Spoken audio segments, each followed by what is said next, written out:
Rebonjour, bienvenue sur la scène des Reno Talks. Pour clôturer cette journée, nous allons faire le point sur la rénovation globale ou d'ampleur, dresser un état des lieux, évoquer les besoins et dessiner les grandes orientations pour 2025.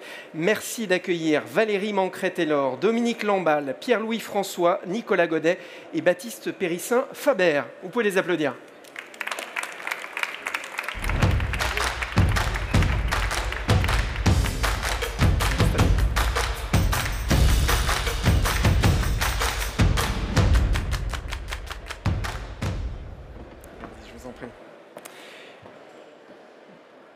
Bonjour à vous cinq, bienvenue, merci d'être présents pour cette première journée. Batimat, Valérie Mancret-Taylor, vous êtes directrice générale de l'ANA, l'Agence nationale de l'habitat. Dominique Lamballe, vous êtes président de Fenêtre.ea, qui se situe dans le top 10 des fabricants français de fenêtres et portes en PVC et alu. Pierre-Louis François, vous êtes président du groupe Atlantique, l'un des leaders européens des solutions de chauffage, ventilation et air conditionné. Nicolas Godet, vous êtes directeur général de Point P, l'enseigne emblématique de la distribution de matériaux de construction, une marque du groupe Saint-Gobain. Enfin, Baptiste Périssin-Faber, vous êtes directeur général délégué de l'ADEME, l'Agence de la transition écologique. Ma première question s'adresse à vous d'ailleurs. Est-ce que vous pouvez nous rappeler la trajectoire à suivre pour atteindre la neutralité carbone ? Oui, merci. Bonjour à toutes et à tous. Alors, à l'ADEME, une de nos missions, c'est de faire de la prospective. Donc, c'est d'essayer de se projeter à 2050. Et donc, sur le secteur du bâtiment, de projeter notre parc de bâtiments en 2050. Et ce qu'il faut bien comprendre, c'est qu'en 2050, en fait, le parc de bâtiments, c'est globalement celui qu'on a aujourd'hui. 80% de nos bâtiments, dans un monde neutre en carbone, seront encore là en 2050. Donc ça veut dire qu'il faut qu'on travaille sur ce parc-là. Et donc ça veut dire que la rénovation va avoir un énorme rôle. Pour donner juste quelques chiffres, en 2050, il faut qu'on ait 80 à 90% des bâtiments qui soient étiquette A ou B DPE. Si on veut être neutre en carbone, c'est ça la trajectoire. Aujourd'hui, on est à 6%. Donc on voit la marche, donc ça veut dire qu'il y a une énorme montée en puissance qui doit être accompagnée, bien sûr, mais c'est ça vraiment le défi. Et donc le reste, les 10-15% qui seront peut-être étiquette C, cela c'est pour tous les bâtiments où il y a des impasses techniques, où vraiment là on ne pourra pas aller plus loin. Et je tiens à dire, c'est qu'il y a la rénovation, bien sûr, mais pour certains bâtiments où il y a des difficultés techniques à aller très loin sur l'étanchéité de l'enveloppe, on peut imaginer atteindre le A ou le B, plutôt le B d'ailleurs, en intégrant massivement des énergies renouvelables dans le bâtiment, avec du solaire thermique, avec de la géothermie. Donc voilà en gros à quoi ressemblera le parc en 2050. La rénovation performante donc de grande ampleur va avoir un énorme rôle dans les 2 décennies qui arrivent. Et nous, on pense à l'ADEME aussi que ce sujet de la rénovation globale, il va bien au-delà du sujet énergétique et qu'il faut vraiment penser les travaux dans des moments où on fait des travaux pour plein d'autres choses que la transition énergétique, la pérennité du bâti, le confort, les enjeux architecturaux, etc. Et donc il faut intégrer le sujet de la transition énergétique dans une vision beaucoup plus globale du bâtiment et de sa vie. Alors on a la chance sur scène d'avoir 3 représentants, 3 acteurs emblématiques du secteur. On va commencer peut-être avec vous, Dominique Lamballe. Ça représente quoi le marché de la rénovation chez Fenêtre.ea ? Alors d'abord peut-être juste contextualiser le marché français. Le marché français pour les fenêtres, c'est 10 millions de fenêtres. Soit en 2023, 70% est lié à la rénovation, c'est-à-dire on change une fenêtre par une autre et 90% des menuiseries sont fabriquées en France. Voilà. Et pour Fenêtre.ea, ce qu'on peut dire, c'est que nous, on est plus proche de 80% lié au remplacement, à la rénovation que le marché français. Donc on surpondère un peu le marché de la rénovation. Et pour Atlantique, Pierre-Louis François ? Historiquement, le neuf, c'est peut-être 25%, 20-25%. Comme le neuf s'est effondré et qu'il ne va pas remonter de sitôt, aujourd'hui, on est dans un ratio de 85-15.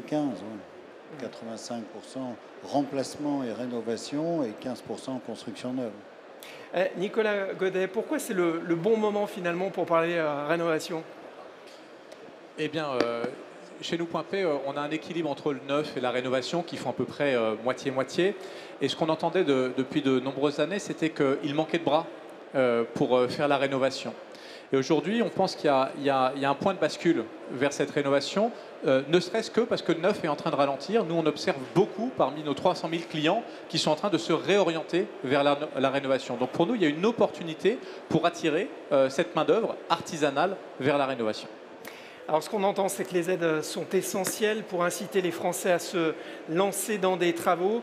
Valérie Mancret-Taylor, quelle est la tendance du dispositif MaPrimeRénov' en cette fin d'année? Est-ce que vous avez les derniers chiffres à nous donner?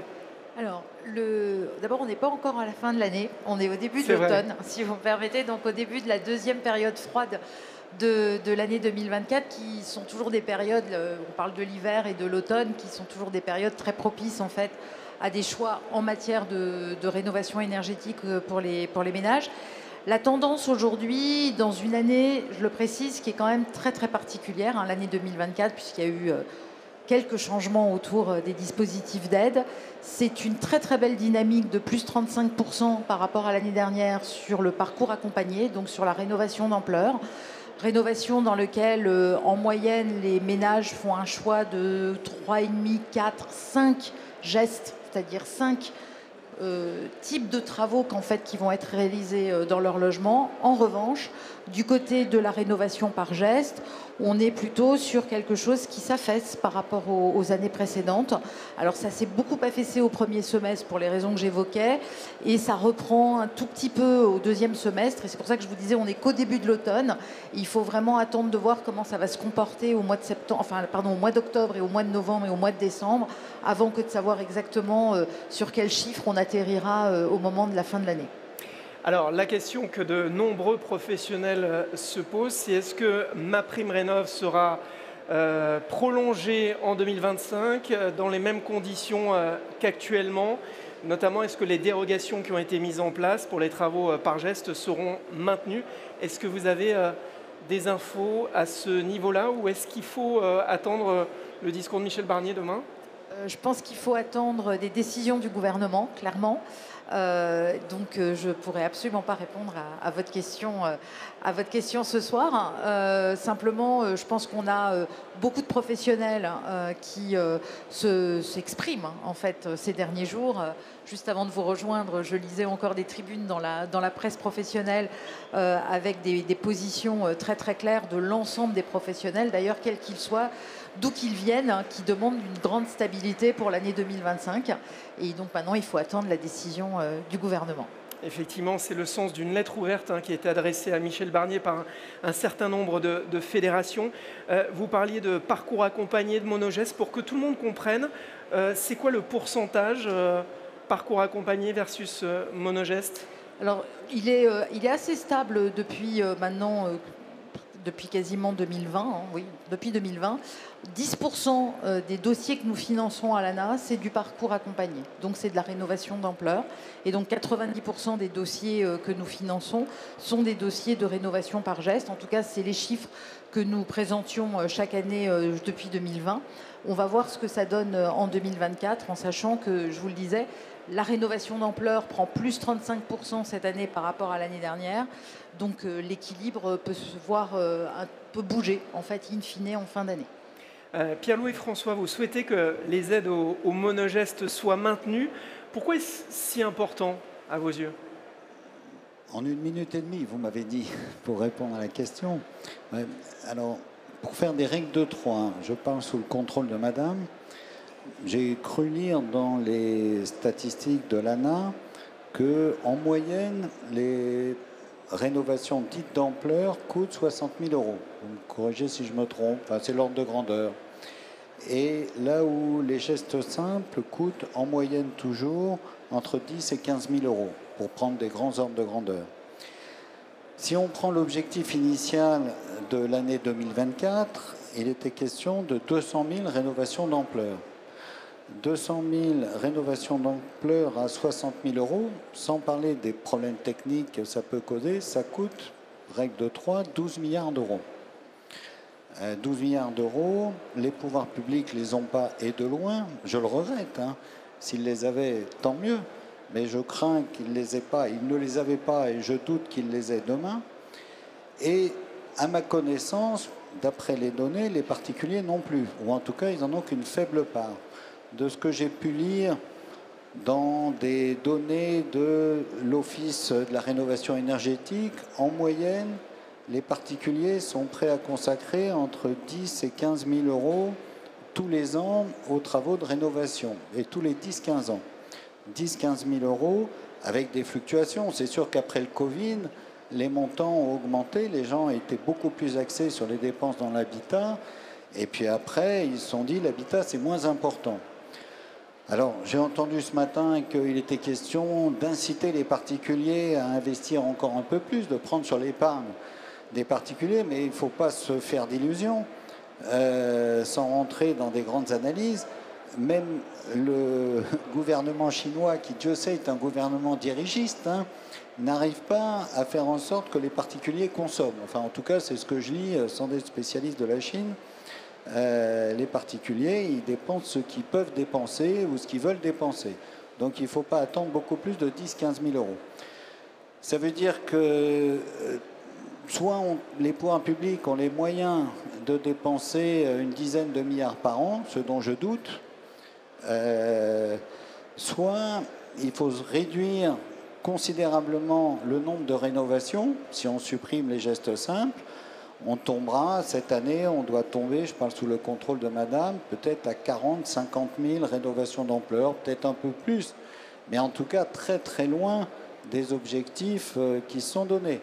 Donc si on veut progressivement, sur une base de 30 ans, rénover le parc, je ne vois pas d'autre solution du fait de cette contrainte de financement, sans même parler des contraintes techniques, que d'aller par geste simple. Alors après, si on veut faire des économies budgétaires, et c'était peut-être l'objectif en début d'année 2024, peut-être que Bercy était très content que les gestes simples aient passé à la trappe, parce que c'était une façon de faire beaucoup d'économies budgétaires.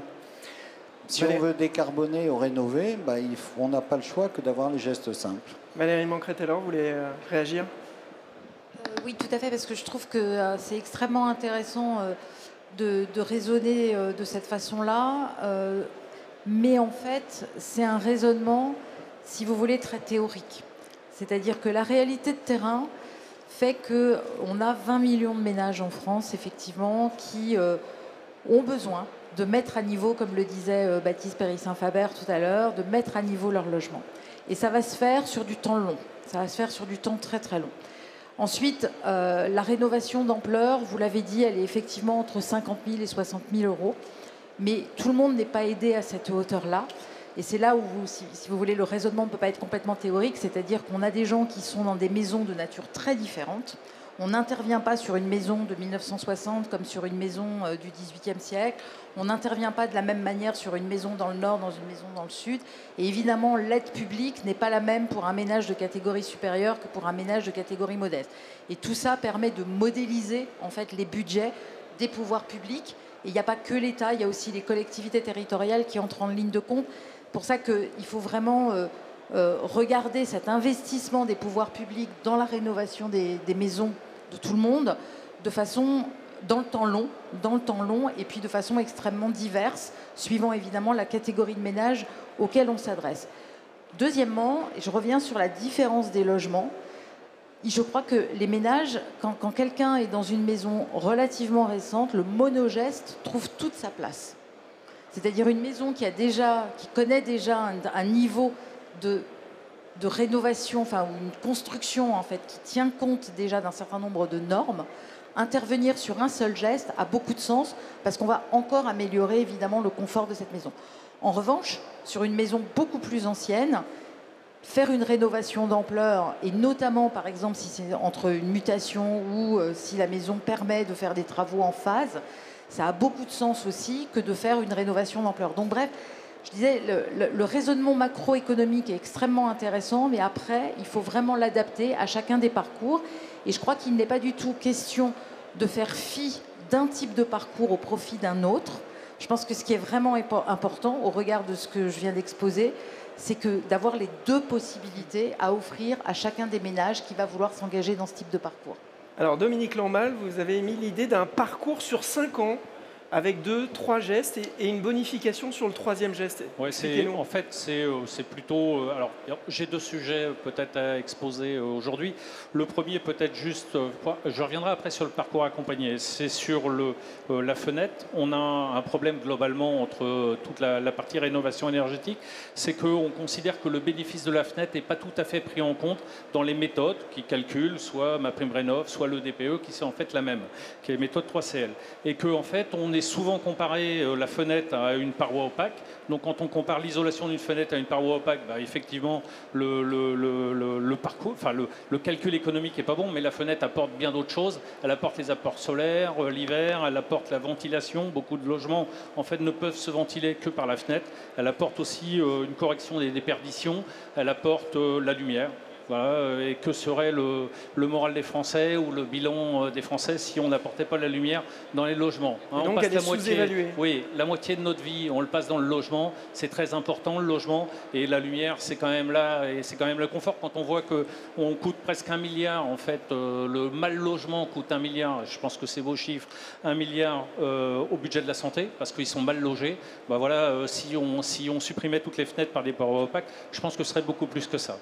Ensuite, ça, c'est le premier sujet. Nous, on ne demande pas plus d'argent, mais on demande plus de justice, ou de justesse, si vous voulez.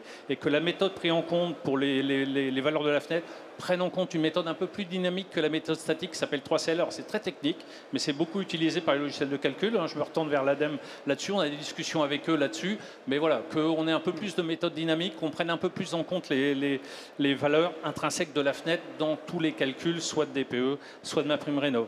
Et sur le parcours aidé, moi, ma demande par rapport à madame d'à côté, c'est de dire, voilà, aujourd'hui, dans le parcours accompagné, c'est une super chose et je trouve ça génial que ça ait été mis en place. Maintenant, nous, on souhaiterait que peut-être on puisse délayer un peu plus dans le temps le parcours accompagné, parce qu'on oblige en fait une rénovation d'ampleur, mais qui est tout en même temps.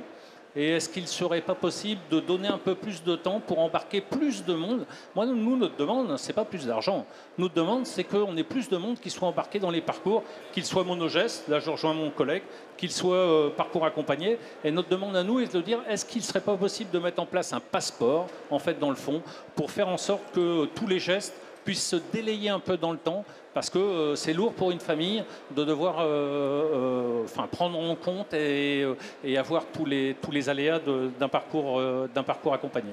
Un mot d'abord, peut-être Nicolas Godet là-dessus, sur cette complémentarité finalement entre les 2 parcours. Écoutez, nous, on est relativement agnostique par rapport à ce sujet-là. Il nous semble que la combinaison des 2 est la bonne manière d'avancer. On regrette évidemment le retrait du monogeste, mais on est effectivement très heureux de voir la rénovation globale qui prend son envol.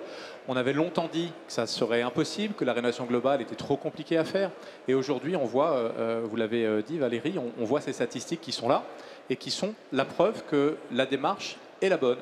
Et donc nous, exactement dans la lignée de ce que vous dites, on souhaite une stabilité de cet accompagnement, parce que c'est en train de prendre, et il faut profiter de ces mesures, de ce point de bascule, mais aussi du fait qu'au-delà des aides, de la carotte, il y a le bâton qui influe sur les particuliers, puisque cette menace de perdre sa capacité à louer, ça c'est quelque chose qu'on entend beaucoup comme un trigger en fait pour que les rénovations se fassent. Donc moi, on a la conviction chez Point P, chez Saint-Gobain, qu'on est en train d'aller sur le bon chemin et qu'il faut donner du temps au temps, en tout cas pour la rénovation d'ampleur.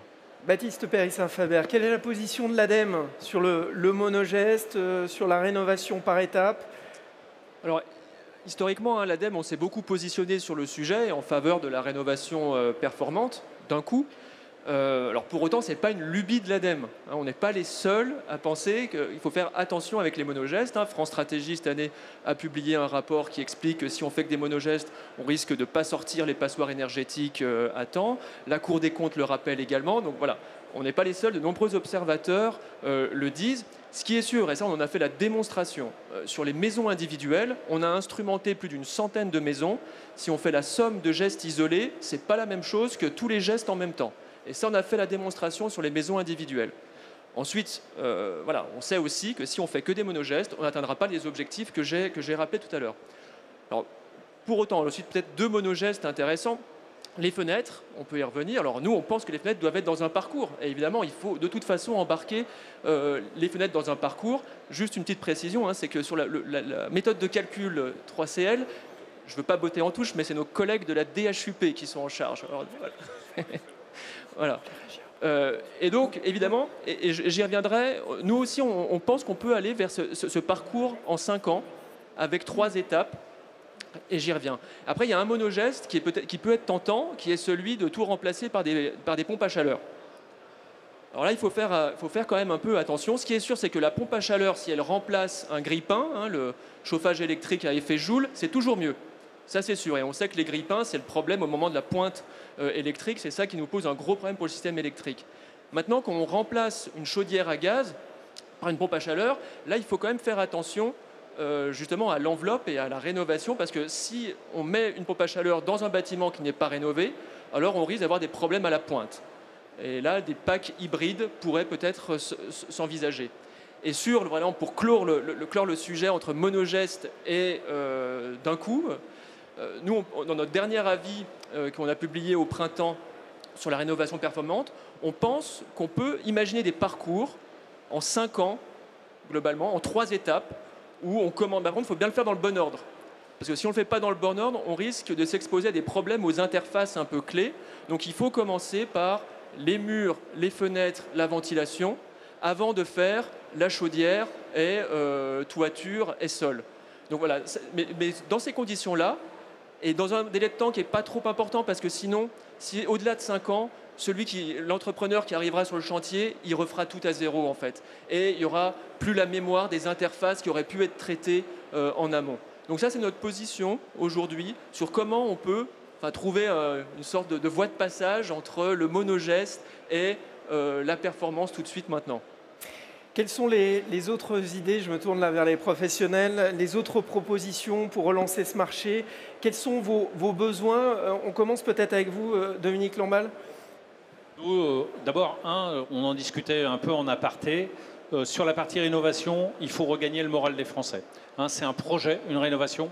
Ce n'est pas quelque chose qu'on va je sais pas, son hypermarché, on va faire son achat quotidien. Non, c'est un projet. Donc, premier temps, c'est retrouver un peu de sérénité, un peu de vision, un peu de confiance, en fait. Ce que j'appelle le moral des Français. Deuxième temps, alors je rejoins tout le monde, la stabilité. C'est changer en permanence les sujets, c'est pas bon pour le marché, l'indécision est pas bon pour le marché, donc nous on souhaite de la stabilité. Voilà. Et troisièmement, tout ce qui un peu ce qu'expliquait mon collègue, tout ce qui contraint ou qui relance la transaction dans l'ancien est bon aussi pour la rénovation, parce qu'on se rend compte souvent que les gens qui changent de maison, souvent derrière ils font l'accompagnement soit avant, soit après. Mais dans tous les cas, ce sont nos clients. Et que ça, c'est important. Donc, tout ce qui peut aider les transactions dans l'ancien relance, dans tous les cas, le marché et relancera la rénovation. Donc là, on parle de taux d'intérêt, morale des Français, les banques, les prêts à taux zéro, etc. Voilà. Donc ça, c'est vraiment, nous, les 3 piliers qui, pour nous, sont essentiels pour relancer la rénovation. Pierre-Louis François, même question. On se méfie toujours des belles idées. Peut-être que je vais jouer les anciens combattants. Là, vous avez parlé d'un passeport de rénovation.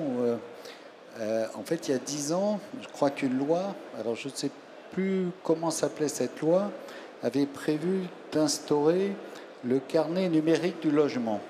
On y a beaucoup travaillé avec Promodule, avec Point P en l'occurrence, qui est un grand animateur de Promodule. Eh bien, on n'y est pas arrivé. On y est arrivé dans la construction neuve et on n'est pas arrivé dans l'existant.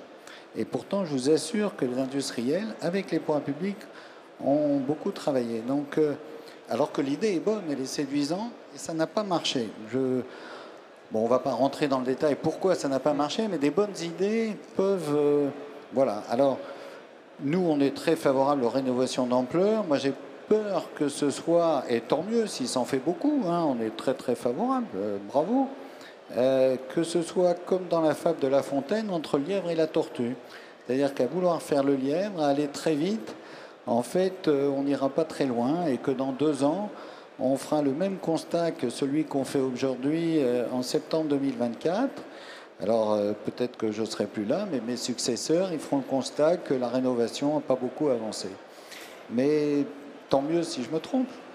Nicolas Godet. Écoutez, excusez-moi. Notre sujet de prédilection chez Point P, c'est l'accompagnement du professionnel dont on parle relativement peu.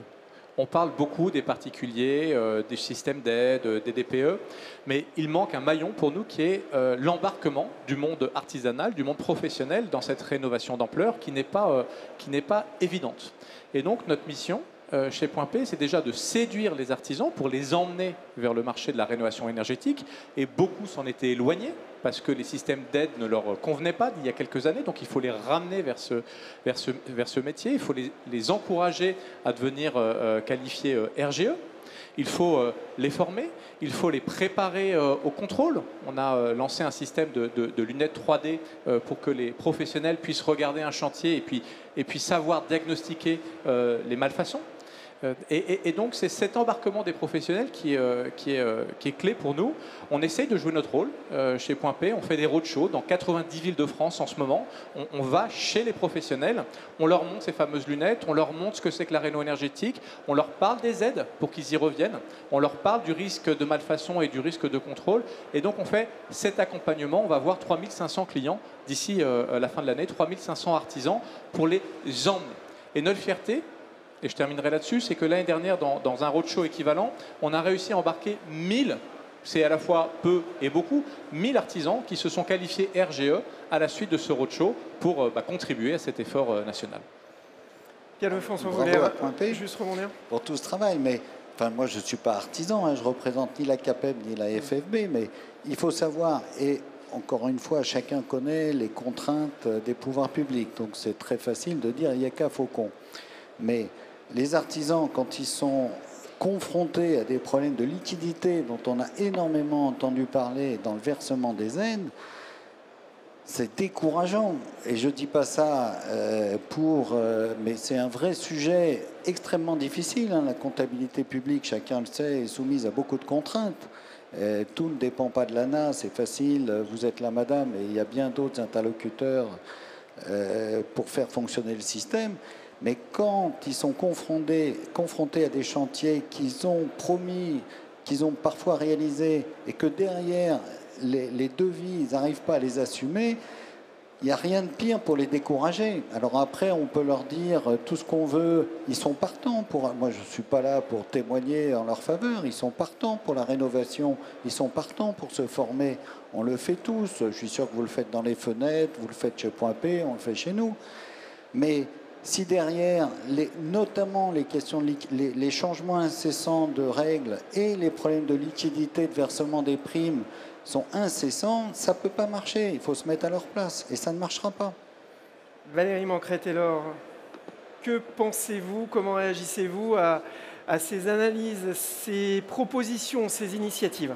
Alors, je vais commencer sur les analyses. Et sur les propositions, j'y viendrai ensuite. Juste partager avec tout le monde que MaPrimeRénov' existe depuis 2020. Il y a 2,3 millions de ménages qui en ont bénéficié. Ça a généré 30 milliards d'euros de travaux. Et les chiffres que je vous partage sont des chiffres d'argent versé. Et derrière ces 30 milliards d'euros de travaux, 10 milliards ont bénéficié, il y a eu 10 milliards de subventions. Donc un tiers des travaux de rénovation énergétique dans l'habitat privé a bénéficié d'une aide et ces aides ont été versées. Et donc je veux venir sur les irritants qui sont très bien pointés. Il y a des irritants. Et les irritants sont liés à deux phénomènes que je souhaite là aussi, je souhaite sortir des légendes en fait. Il y a deux phénomènes. Le premier, il y a de la fraude. Soyons clairs. Voilà. Pourquoi est-ce qu'on fait des contrôles? C'est parce que, comme je viens de vous le dire, il y a beaucoup d'argent public qui est posé sur la table autour de cette politique publique. Et donc, il y a des fraudeurs. Donc, on est obligé de contrôler. Et donc, derrière ces contrôles, parfois, un certain nombre d'entrepreneurs font l'objet d'une usurpation d'identité et tombent effectivement dans un exercice qui est assez désagréable pour tout le monde, je le partage très librement là aussi, qui consiste à contrôler. Donc on est obligé de reprendre contact avec l'usager, on est obligé de reprendre contact avec l'entreprise, on doit aller faire des contrôles qui, in fine, s'avèrent bien souvent de qualité, ou alors, évidemment, non existant, puisqu'il y a usurpation d'identité, et donc qui nous oblige à prendre un certain nombre de décisions. Mais l'entreprise qui tombe effectivement dans ces spirales, c'est assez désagréable. Ça, c'est le premier phénomène. Le deuxième phénomène, c'est que c'est de l'argent public. Et je reviens sur ce point-là. Et donc, les dossiers doivent être extrêmement bien montés parce que ça génère du chiffre d'affaires important. Et donc, il y a un double métier, en fait. Il y a le métier de l'artisan pour réaliser des travaux, et c'est vraiment son métier, son cœur de métier. Et puis, il y a un travail administratif, là aussi, qu'il ne faut pas complètement négliger, sur lequel vous parliez de formation. Moi, je crois beaucoup à la formation, évidemment, qualifiante, celle qui permettent de... Tout à l'heure, il y avait une table ronde sur les matériaux biosourcés et j'écoutais les orateurs qui disaient c'est une nouvelle manière d'intervenir, il faut se former, etc.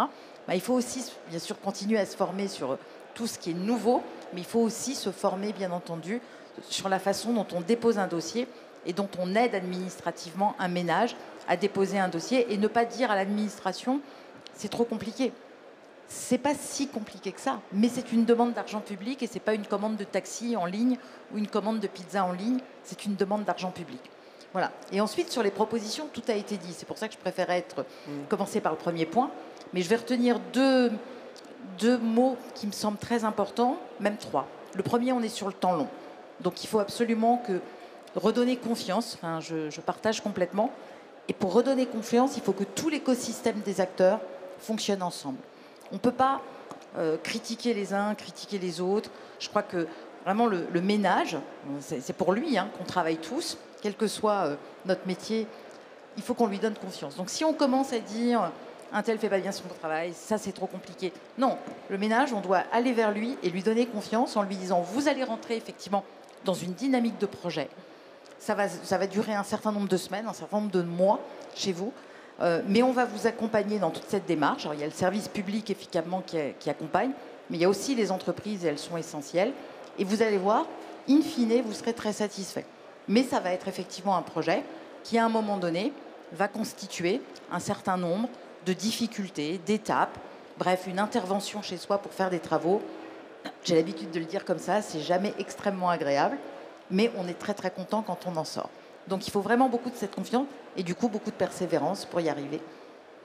Deux questions très courtes en rebond sur ce que vous venez de dire, notamment sur la fraude. Qu'est-ce que vous avez mis en place pour limiter cette fraude rapidement ? Nous, on a mis en place la première chose, c'est toute une campagne que certains d'entre vous ont d'ailleurs peut-être vue, parce qu'on vient de relancer une campagne de sensibilisation vers les usagers en leur disant faites très attention. D'abord, ne communiquez jamais vos coordonnées confidentielles et personnelles, vos coordonnées bancaires, votre identifiant fiscal. Vous n'avez pas à communiquer ces informations-là. Vous ne les communiquez que dans des sites sécurisés en fait, de l'État, quand vous allez demander des subventions publiques. Et puis, prenez le temps de réfléchir, parce que de temps en temps, vous pouvez être finalement pris par des réseaux qui ne sont pas là pour vous permettre d'améliorer en fait votre confort de vie in fine, mais qui sont tout simplement là pour capter de l'argent public au travers de votre identité. Donc faites très attention à cela et allez évidemment vers le service public si vous avez le moindre doute. Ce qui me permet de dire là aussi dans le milieu professionnel dans lequel on est ce soir, que bien sûr la rencontre entre le service public France Rénov et les professionnels d'un territoire est extrêmement important parce que c'est ces deux services en fait au fond à destination du grand public qui sont indispensables pour pouvoir réussir une démarche de travaux. Donc voilà, premier élément en réponse à votre question, sensibilisation des ménages. Deuxième action de l'ANA pour la fraude, enfin contre la fraude plutôt, c'est évidemment tout le contrôle sur pièce, donc le contrôle des dossiers, des contrôles très approfondis désormais, et aussi du contrôle sur place qui permet de nous assurer que les travaux sont réellement réalisés. Oui. Et sur la malfaçon ? Alors la malfaçon, c'est autre chose. On est dans un autre registre, on n'est pas dans la fraude. La malfaçon, c'est un sujet qui n'est pas complètement, je dirais, celui de l'administration. La malfaçon, c'est un sujet de règle de l'art, si vous me permettez de le dire comme ça, et ça relève des professionnels qui agissent sur un chantier. Donc ces professionnels, qui sont des entreprises en fait, du bâtiment, sont tenus au travers notamment de leur système assurantiel, en fait, mais pas que, surtout au niveau des règles de l'art qu'ils mettent en œuvre et qui permettent d'améliorer le logement, de respecter ces règles de l'art. Et effectivement, nous, après, on vient vérifier sur un certain nombre de dossiers, sur un certain nombre de chantiers, que les travaux ont bien été respectés. Mais nous, ce qu'on vient vérifier surtout, c'est que quand on a demandé, par exemple, une aide pour mettre une pompe à chaleur, pour changer des fenêtres, pour faire une isolation, bref, une rénovation et une ventilation, bref, une isolation complète, l'ensemble de ces actes qui ont fait l'objet d'une subvention ont bien été réalisés à l'intérieur de la maison, à l'intérieur du logement. Un mot en réaction? Juste un mot. En fait, ça fonctionne, oui. Tout le monde est évidemment très, très avec vous pour lutter contre la fraude. C'est catastrophique, ça pervertit le marché, ça coûte à la puissance publique, c'est injustifiable. J'ai assez confiance, là. On a réussi en France à régler les problèmes de sécurité gaz. C'est tout ce qui a été mis en place qui n'existait pas. Les certificats de conformité gaz ont permis de diminuer le nombre d'accidents sur les chaudières.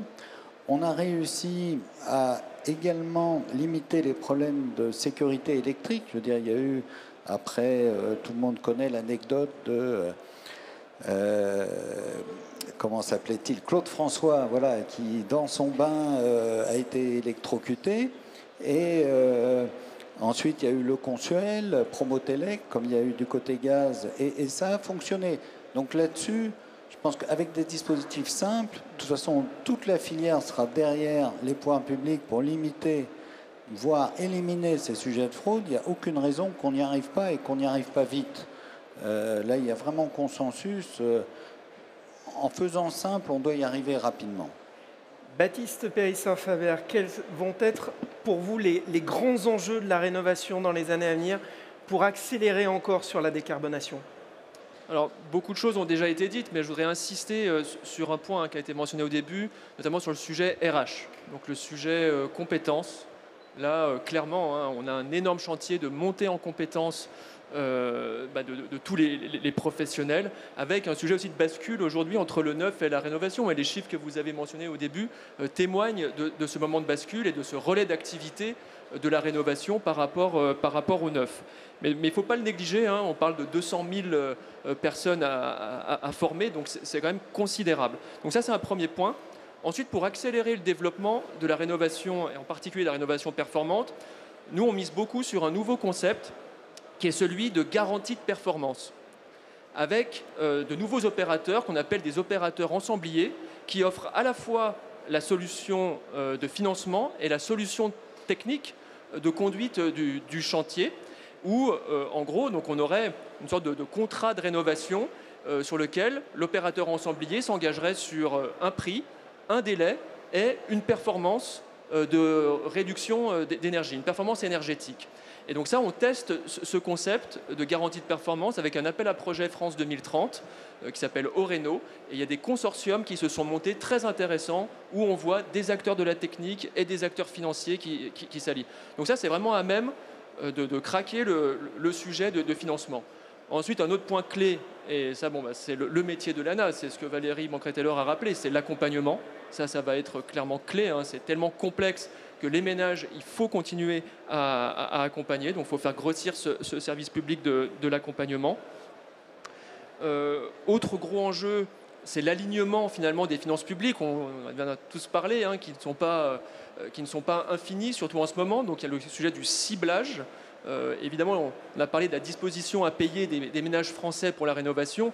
On voit bien qu'il y a beaucoup d'hétérogénéité en réalité dans la disposition à payer, donc il faut sans doute cibler encore mieux les aides. En tout cas, c'est un débat qui aura lieu dans un contexte budgétaire rare. Et puis si on doit aller sur des obligations, donc là un peu plus fortes pour accélérer, là nous on pense vraiment que c'est au moment des mutations qu'il faut faire peser les obligations, puisque c'est là que finalement les travaux sont les plus acceptables et où il y a le plus de marge de manœuvre pour mettre une obligation et accélérer la rénovation. Alors les canicules vont se multiplier dans les prochaines années.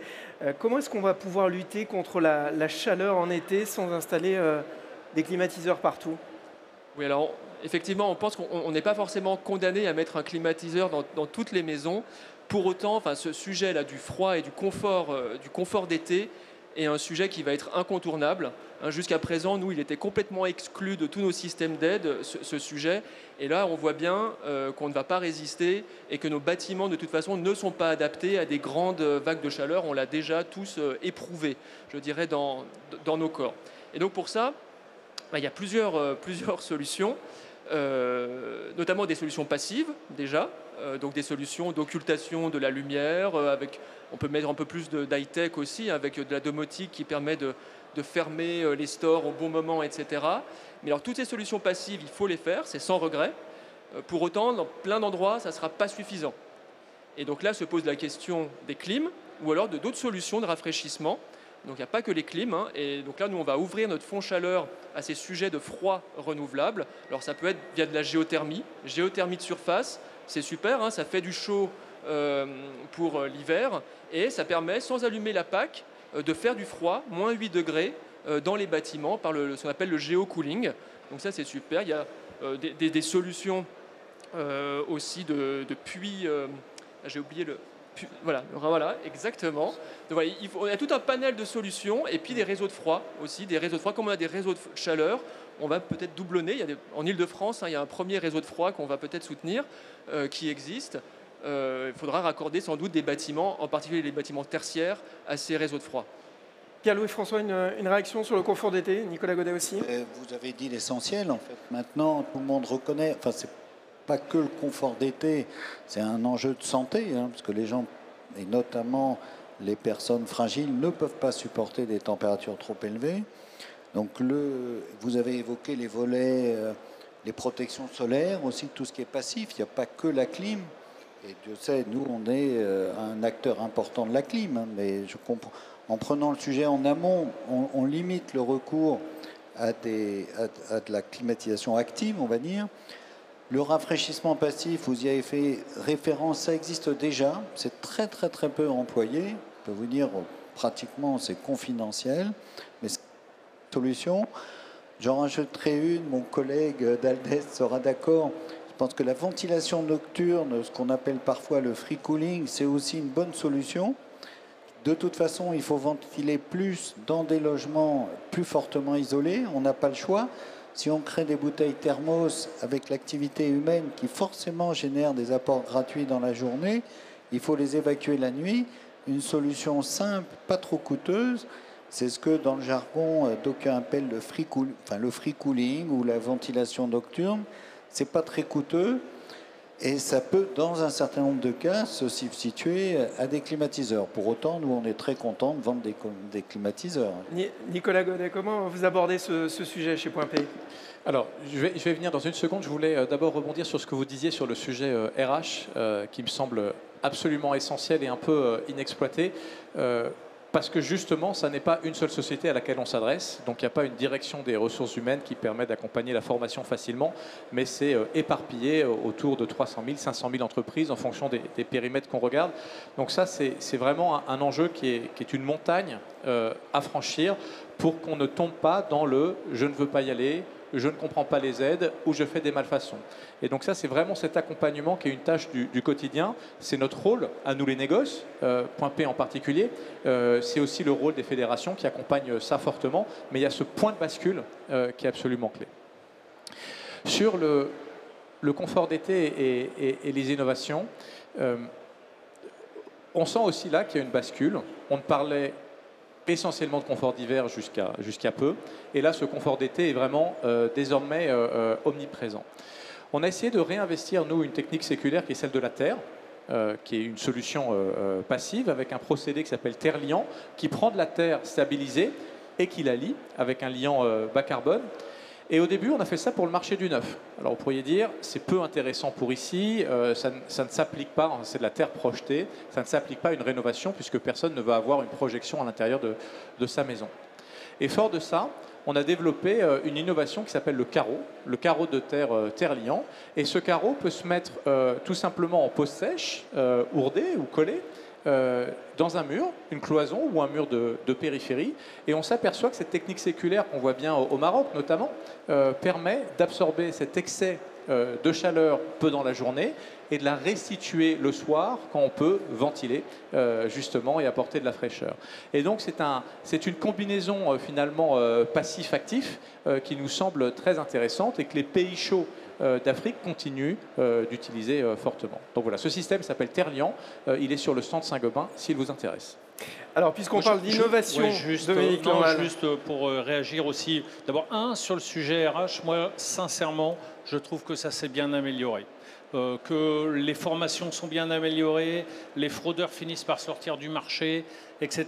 Alors, il y en a toujours qui arrivent, mais quand même, malgré tout, je trouve que ça s'est bien amélioré et que la profession s'est bien purgée, entre guillemets. On le voit avec le temps, nous, on le voit que de ce côté-là. Et quand on parle côté RH, quand même, le nombre de formations disponibles à un installateur est de plus en plus fort. Et on voit quand même qu'il y a des accompagnements, alors pas assez, suivant nous, c'est clair, des dispositifs de formation, etc. Mais globalement, il faut quand même rester positif. Je trouve que ça s'améliore avec le temps. Deuxièmement, sur la partie bouilloire thermique, en fait, la meilleure des protections, c'est la protection solaire. C'est d'éviter que le chaud rentre. Donc, il y a pas mal de systèmes qui existent au jour d'aujourd'hui. L'autre système ancestral, mais encore plus ancestral, c'est d'ouvrir ses fenêtres 15 minutes le matin, 15 minutes le soir. Voilà, ça permet de purifier l'air. Et la fonction night cooling aussi, qu'on développe de plus en plus, c'est-à-dire le fait de ventiler le logement en ouvrant en fait une partie le soir, est quand même le moyen le plus efficace, je trouve, moi, pour ventiler un logement. Donc ça, c'est les bonnes pratiques, mais sur les innovations, vous, qu'est-ce que vous développez? Alors, quand on regarde le marché de la fenêtre, sincèrement, en 10 ans, les fenêtres ont toutes changé. C'est-à-dire aujourd'hui, on ne fabrique pas ce qu'on fabriquait il y a 10 ans, voire il y a 5 ans. C'est-à-dire qu'il y a quand même une sacrée évolution dans le monde de la fenêtre.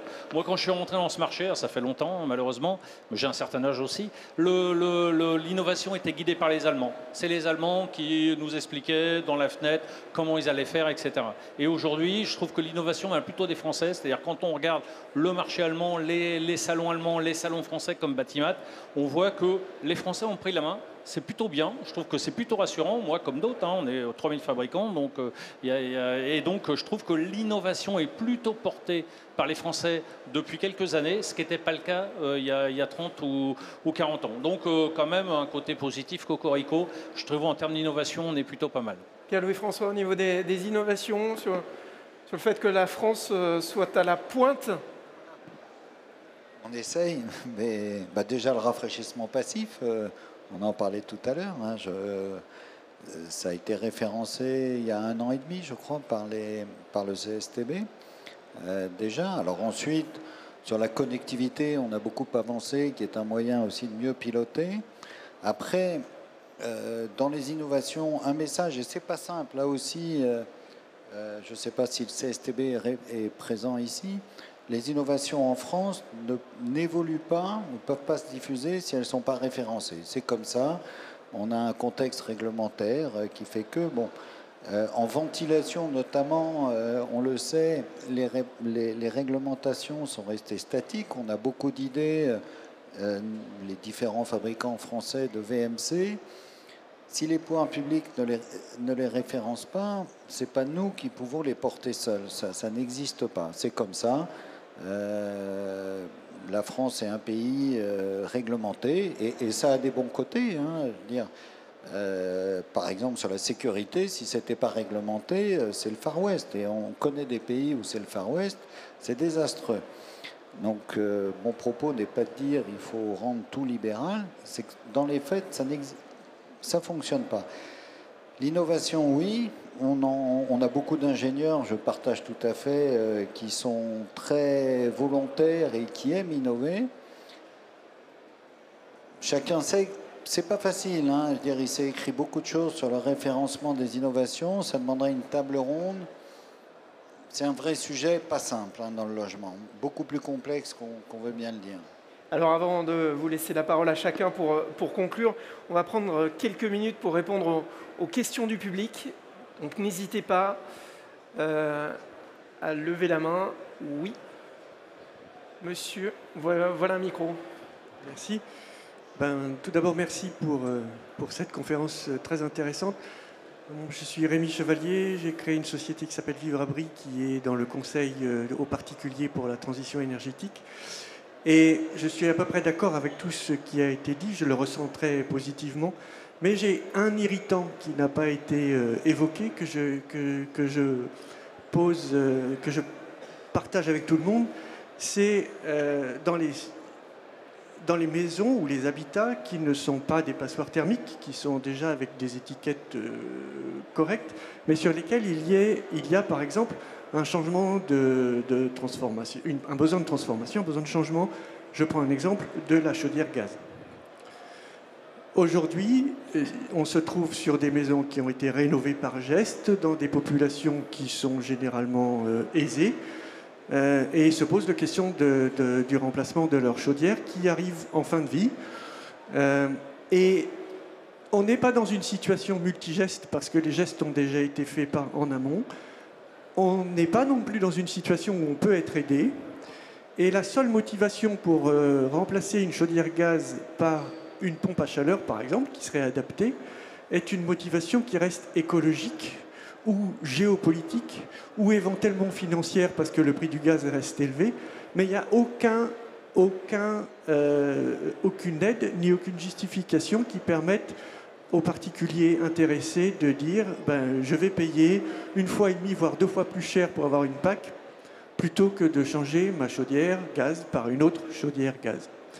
Donc c'était une préoccupation sur un trou du marché qui représente, je pense, sans avoir fait beaucoup d'études de marché, une part importante de la rénovation.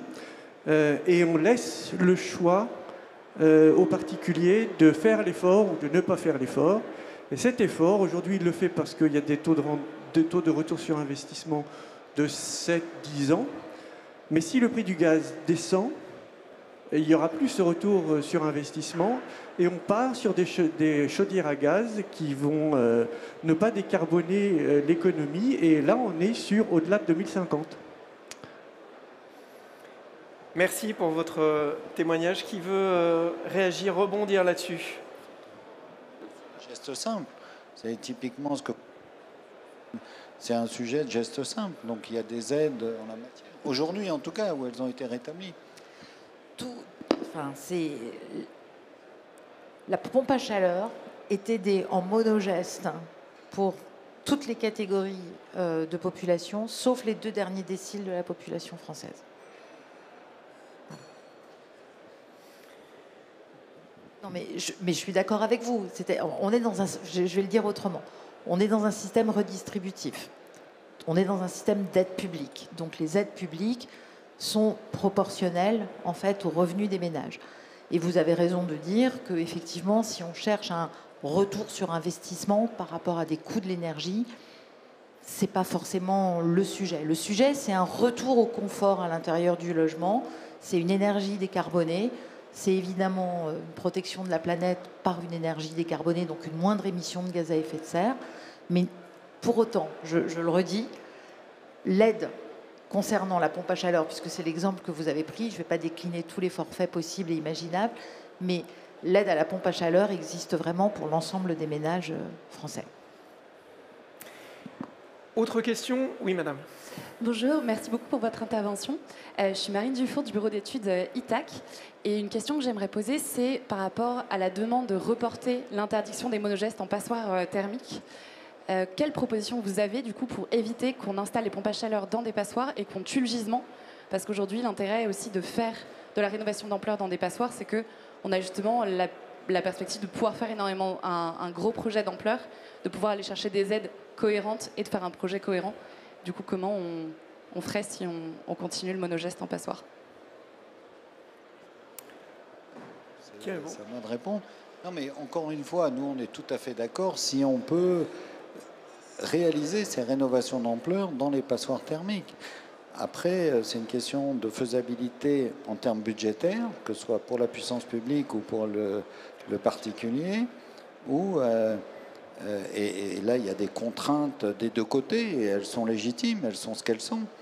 Et il y a des contraintes d'occupation du logement. Donc soit on se dit, on avance par étapes, on progresse, on ne fait pas tout d'un coup. Soit on vise un idéal du premier coup. L'expérience montre qu'en visant un idéal du premier coup, malheureusement, mais c'est un fait et qui s'est démontré en début d'année, de fait, il y a très peu de rénovation. C'est une réalité. C'est pas, peut-être que c'est pas ce qu'on souhaite, c'est pas ce qu'on aimerait, mais c'est un fait. Non mais, excusez-moi, on a un peu quand même drogué, excusez-moi l'expression, les Français aux aides à la rénovation énergétique. Et ça, il faut l'assumer. Ça fait longtemps que les aides existent, même si certaines existent depuis moins longtemps d'autres, mais ça fait longtemps. Donc on dit en fait aux Français, aux particuliers, quand ils déclenchent sa rénovation, tu vas être aidé. Bon, c'est un fait, ça on ne peut pas le changer. D'ailleurs, ce qu'on demande, c'est justement pas le changer, c'est un peu de stabilité par rapport à ça. Et dans la partie parcours accompagné, quel est le meilleur des parcours ? Il ne faut pas le changer, c'est le meilleur des parcours. Nous, on plaide pour dire, voilà, mettons un passeport, soyons sûrs que si on ne peut pas le faire tout en même temps, on puisse le faire sur 5 ans, mais avec un vrai passeport de la maison accompagné, de façon à être sûr qu'il n'y ait pas de fraude d'un côté, que ce soit bien fait, que les systèmes soient bien en place. C'est-à-dire, nous, on dit, accompagnons les premiers gestes comme un monogeste, et peut-être le dernier, ou les derniers, accompagnons-les comme un parcours accompagné. Valérie Mancret-Taylor. Je pense que...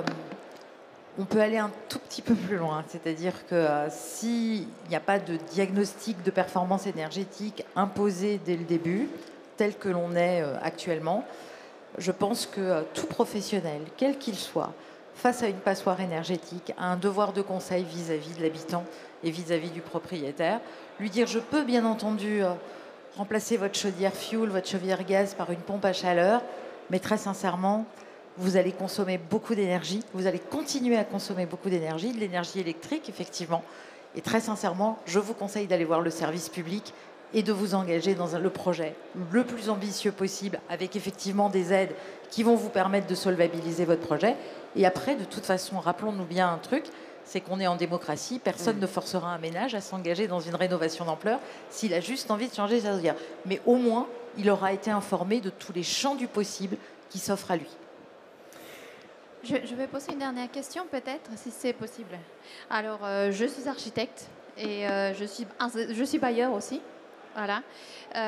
On a des appartements sur Paris, donc la réglementation change et on veut faire au mieux pour les locataires, pour se mettre en règle, pour faire les choses comme il faut. On a beaucoup de problèmes, puisque à Paris, la réglementation ABF est très compliquée.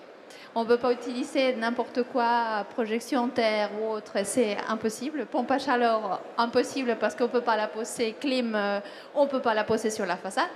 Donc nous, en tant que bailleurs, on est dans des situations très complexes dans lesquelles on n'a pas d'aide, puisque peut-être au niveau de budget, au niveau des rentrées des revenus, on ne peut pas forcément avoir le droit des aides. Par contre, il y a des locataires qui sont dedans. On a des crédits à payer, puisque voilà, les appartements sont aussi un crédit.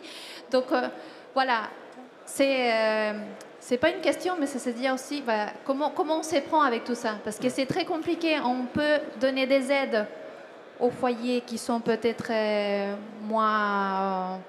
moins de revenus, mais quand on a des revenus et quand on a des locataires et quand on a des choses à faire, comment faire? Alors, réponse si possible courte, parce qu'il y a encore beaucoup de questions. Réponse courte sur un sujet compliqué. Comment je vous tourne ça? D'abord, il y a des aides pour les propriétaires bailleurs qui sont extrêmement importantes. Et en revanche, il y a effectivement des sujets techniques qui sont indépassables sur des sujets patrimoniaux. On est bien d'accord. Mais il y a des solutions. Enfin, très sincèrement. Non, mais on finance un nombre de projets de propriétaires bailleurs, France entière, chaque année, qui montrent bien qu'il y a des solutions. En revanche, je parle sous le contrôle, évidemment, de l'ADEME. C'est parfois, dans certains patrimoines, extrêmement difficile d'arriver à avoir un gain énergétique extrêmement élevé. Et on a même initié cette année des expérimentations pour pouvoir tenir compte du milieu urbain constitué. Alors, il y avait une question, madame, question courte, là aussi, c'est possible. Merci. J'ai travaillé en collectivité, je suis un opérateur ANA et juste une proposition. Comment on fait pour sortir du travail en silo? C'est-à-dire qu'on parle là de la rénovation globale des logements. Je vois qu'on oublie vraiment le sujet de l'adaptation des logements, et vous l'avez dit, quand on fait une réno globale, on va tout casser, on va faire un chantier de 50, 60 000 euros. Comment on fait pour inciter les particuliers en même temps qu'on va faire l'isolation par l'extérieur, faire la dépose totale des menuiseries, pour inciter à poser une menuiserie qui fasse 90 au lieu de 80, qu'on fasse un sol extra plat. On se trouve aujourd'hui dans des incohérences entre j'ai un seuil de fenêtre là pour être BBC, c'est obligatoire, et en même temps j'ai pas un logement inclusif parce que j'aurais besoin d'un sol extra plat. On est en retard sur la rénovation des logements, on le disait à la table ronde juste avant. Est-ce qu'on n'en profite pas pour faire d'une pierre deux coups, pour que l'argent public soit mieux utilisé et qu'on traite ce sujet du vieillissement de la population ou du handicap? On a mis un phare dessus pendant les JO, là, pendant 15 jours, et je trouve que ça permettrait, en faisant ce chantier de la rénovation, enfin de l'adaptation énergétique et au vieillissement, de traiter plusieurs sujets en même temps. Baptiste Périssin-Faber. Oui, je crois que vous pointez un sujet clé que j'ai essayé de mentionner au tout début. C'est tellement compliqué les travaux qu'une fois qu'on est lancé, il faut embarquer plein d'autres sujets que la transition énergétique. Et peut-être de façon pragmatique, ce qui pourrait permettre d'embarquer tout ça, c'est d'élargir les diagnostics à ces autres sujets de vieillissement, d'adaptation au changement climatique et de confort dans un sens un peu élargi. Monsieur, pardon. Alors, on va essayer de vous donner un micro. Bonjour. On entend beaucoup qu'il faut de la synergie entre les différents acteurs, etc. On est mandataire administratif et financier sur les C2E et MaPrimeRénov'. Et justement, à quel point nous aussi on est sur ces sujets de lutte anti-fraude, de travailler avec des professionnels qui font du travail de qualité, etc. Je vous pose la question à vous. À quel point vous comptez vous appuyer peut-être à l'avenir plus sur des mandataires, peut-être avoir un cahier des charges de mandataires pour faciliter le travail en amont et vous permettre à vous aussi de travailler plus sereinement derrière? Réponse très simple, c'est en cours. Alors, on arrive. Alors, peut-être une toute dernière question, courte là aussi, s'il vous plaît. Je voulais savoir comment on fait quand c'est le règlement qui bloque les projets de rénovation globale. Par exemple, moi j'ai un projet de rénovation globale de mon logement et c'est la mairie, le PLU qui ne veulent pas et ils n'obéissent pas aux prescriptions du SCOT, du SDRIF, des directives de l'ANA et de beaucoup de textes supraterritoriaux au-dessus d'eux. Donc comment on fait quand tous les voyants sont au vert financièrement pour des particuliers ou pour des situations et que c'est les collectivités territoriales qui refusent des projets vertueux? Qui veut répondre? Je vais vous le dire comme ça. Construire, rénover, intervenir sur du bâti, ça se fait toujours dans un champ de contraintes réglementaires absolument énorme et il y a toujours une voie de passage. Mais bon, je reconnais que, hors contexte, je ne connais pas le projet que vous avez en tête, donc ma réponse est un peu facile, mais quand même, il y a toujours une voie de passage. Alors on arrive presque au terme de cette table ronde. Vous aurez l'occasion peut-être d'échanger tout à l'heure avec nos intervenants, mais je voudrais que chacun, une phrase de conclusion, s'il fallait retenir un message de votre intervention. On commence avec vous, Baptiste. Message optimiste. Disons que je pense qu'aujourd'hui, on sait ce qu'il y a à faire. Enfin, on a cette trajectoire, on a la planification aussi écologique. Et je pense que là, la table ronde le montre bien. Plus personne ne se base sur l'objectif. Et donc ensuite, il faut trouver le chemin de passage avec les conditions budgétaires qu'on connaît et comment on peut être tous astucieux collectivement pour maximiser l'effet de ces subventions publiques qui sont forcément rares. Nicolas Godet. Bien, pareil comme Baptiste, l'optimisme, l'enthousiasme aussi, parce que ça se met en place. Et vraiment redire que chez Point P, chez Saint-Gobain, en tant qu'acteur privé, nous pensons que nous avons un rôle pour accompagner cet embarquement, notamment des pros, des artisans, vers cette rénovation énergétique, la formation et aussi l'innovation. Pierre-Louis François. L'essentiel a été dit. Moi, je dirais, on a parlé de stabilité, je rajouterais réalisme.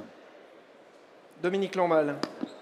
Oui, je dis, ayez confiance. En fait, dans le fond, c'est un peu ça, c'est de dire, le secteur est en marche, les choses sont en marche. Voilà, il faut les accompagner. Rien n'est parfait. On n'est pas dans un monde parfait. On en discutait avec la directrice de l'ANA. Enfin, il y a plein de choses qu'il faut faire évoluer. Mais le monde de la rénovation est en marche. Accompagnons-le. Ayons confiance. gardons de la stabilité, arrêtons de changer les règles en permanence. C'est à ce prix-là qu'on peut poursuivre la route. Valérie Mancret-Taylor, pour le mot de la fin. De la fin, beaucoup de confiance, beaucoup de stabilité et surtout donner on a la confiance entre les professionnels. Et Baptiste le disait très bien, on voit bien que tout le monde est quand même très tiré vers le même objectif. En revanche, on a vraiment besoin d'aller vers de la confiance vers les ménages parce que c'est sur eux que tout repose. C'est sur eux que cette politique publique repose. Et on a vraiment besoin là aussi que... Je vois quelques médias dans l'Assemblée. On a vraiment besoin d'avoir des articles très positifs aussi sur ce qui se passe, sur ce qui est en route, sur ce qui se fait dans ce pays depuis un certain nombre d'années et non pas opposer les différentes forces les unes par rapport aux autres parce que les ménages ne s'y retrouvent plus et ne comprennent plus et ont l'impression que ça ne fonctionne pas alors que ça fonctionne. Merci à vous 5 pour votre présence, vos messages et vos actions. On peut vous applaudir. Je vous donne rendez-vous demain, ici même à 11h, pour un Bati-Talk sur la décarbonation du bâtiment avec des interventions à ne pas louper, notamment Fabrice Bonifay, le président du Collège des directeurs du développement durable, et Antoine Denoy, le directeur d'AXA Climate. Excellente fin d'après-midi sur Batimat.